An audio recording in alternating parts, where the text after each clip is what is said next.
Hello बच्चों, let's read the question. बच्चों question में कह रहा है कि which electronic configuration of an element has an abnormally high difference between second and third ionization energy. Okay बच्चों, तो हमें बताना है सेकंड और थर्ड आयनाइजेशन एनर्जी में सबसे ज्यादा डिफरेंस कहां पर आएगा बच्चों, एबनॉर्मली हाई डिफरेंस कहां पर आएगा बच्चों।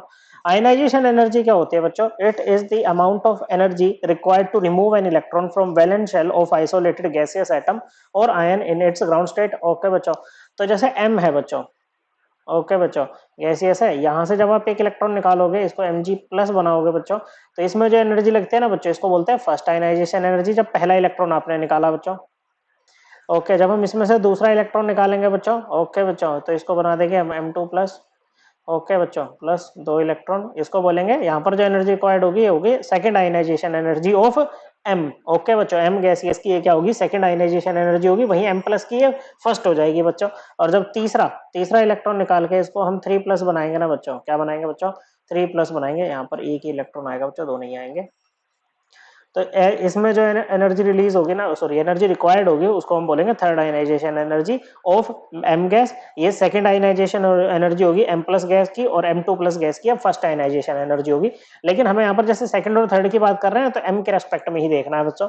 ओके, क्या सबसे ज्यादा डिफरेंस कहां पर होगा? देखो, अगर हम आयनाइजेशन एनर्जी की बात करें बच्चों, ये कई फैक्टर्स पे डिपेंड करती है। जैसे आयनाइजेशन एनर्जी जो होती है वो इनवर्सली प्रोपोर्शनल होती है किसके, रेडियस के बच्चों। ओके बच्चों, आयनाइजेशन एनर्जी जो होती है डायरेक्टली प्रोपोर्शनल होती है इफेक्टिव न्यूक्लियर चार्ज के, किसके बच्चों, इफेक्टिव न्यूक्लियर चार्ज के। उसके अलावा ना बच्चों, ये आपका इलेक्ट्रॉनिक कन्फिग्रेशन पे भी डिपेंड करती है। स्टेबल इलेक्ट्रॉनिक कन्फिग्रेशन अगर आपके पास है, तो वहां से इलेक्ट्रॉन निकालना क्या होता है बच्चों, बहुत ज्यादा मुश्किल होता है। ओके, तो जैसे फर्स्ट वाले में देखें बच्चों कि आपके पास में क्या है बच्चों, 1s2 2s2 2p6 3s1। Okay बच्चों, तो जब यहां से आप पहला इलेक्ट्रॉन निकालोगे, ओके, ये आयनाइजेशन एनर्जी फर्स्ट, तो आपके पास में कन्फिग्रेशन क्या बनेगी बच्चों, 1s2 2s2 2p6 बन जाएगी बच्चों, एक नोबल गैस कन्फिग्रेशन आ गई बच्चों। ओके, वैलेंस शेल में कितने आ गए बच्चों, 8 इलेक्ट्रॉन यहाँ पर आ गए बच्चों।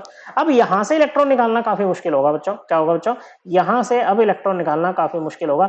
तो यहाँ पर ना बच्चों, एबनॉर्मली हाई डिफरेंस जो होगा ना बच्चों, वो आयनाइजेशन एनर्जी 1 और आयनाइजेशन एनर्जी 2 में होगा। हमें देखना आयनाइजेशन एनर्जी 2 और आयनाइजेशन एनर्जी 3 के बीच में एबनॉर्मली हाई डिफरेंस। ओके बच्चों, तो ये हमारा आंसर नहीं होगा। ओके बच्चों, अगर ये इलेक्ट्रॉन निकाल देते हो तो ये बनाएगा 1s2 2s2 2p5। अब देखो, हमेशा क्या होगा बच्चों कि जो एबनॉर्मली हाई डिफरेंस होता है ना बच्चों, वो किस में होता है, कि सपोज करो कि number of electron in valence shell कितने हैं बच्चों, अगर वैलेंस शेल में n इलेक्ट्रॉन है ना बच्चों, तो एबनॉर्मली हाई डिफरेंस जो होगा ना बच्चों, वो किस में होगा बच्चों, वो होगा बच्चों ionization energy nth and ionization energy nth plus 1। Okay बच्चों, इसमें होगा। ओके, जैसे यहाँ पर वैलेंस शेल में देखो बच्चों, कितने इलेक्ट्रॉन थे बच्चों, n की वैल्यू 1 थी बच्चों, क्या थी बच्चों, n की वैल्यू 1 थी। तो आप देख सकते हो ना बच्चों, जो एबनॉर्मली हाई डिफरेंस है वो किस में है बच्चों, IE1 मतलब IEN and IEN plus 1।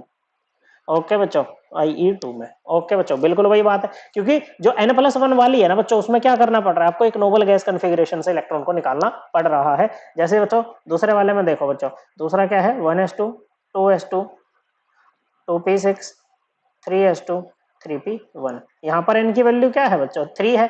Valence shell में कितने इलेक्ट्रॉन है, 3 है बच्चों। तो देखो यहाँ पर जो डिफरेंस होगा ना बच्चों एबनॉर्मली आई, वो किस में होगा बच्चों, IE3 एंड IE4 में होगा बच्चों। ओके, क्योंकि 3 इलेक्ट्रॉन निकलने के बाद में आपके पास में क्या आ जाएगी, नोबल गैस कन्फिग्रेशन। तो बच्चों उसको निकालने में, उसको उस कन्फिग्रेशन को तोड़ने में आपको क्या करना पड़ेगा, बहुत ज्यादा एनर्जी देनी पड़ेगी। तो IE3 एंड IE4 का केस है, ये हमारा आंसर नहीं होगा बच्चों।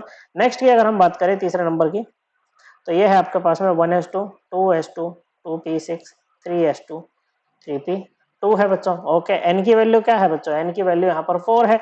क्या है बच्चों, 4 है। तो लार्ज डिफरेंस किस में होगा, IE4 में और IE5 में होगा बच्चों। ओके, तो ये भी हमारा आंसर नहीं है। फोर्थ वाले में कन्फिग्रेशन क्या है, 1s2 2s2 2p6 3s2। n की वैल्यू क्या है बच्चों, 2 है। ओके बच्चों, तो लार्ज डिफरेंस किस में होगा, IE2 एंड IE3 में होगा बच्चों। ओके, एबनॉर्मली हाई डिफरेंस यहाँ पर आएगा बच्चों। ओके, तो करेक्ट आंसर क्या आ जाएगा बच्चों, करेक्ट आंसर आएगा ऑप्शन नंबर 4, क्योंकि यहीं पर क्या है, आयनाइजेशन एनर्जी 2 में और 3 में क्या है बच्चों, एबनॉर्मली हाई डिफरेंस है।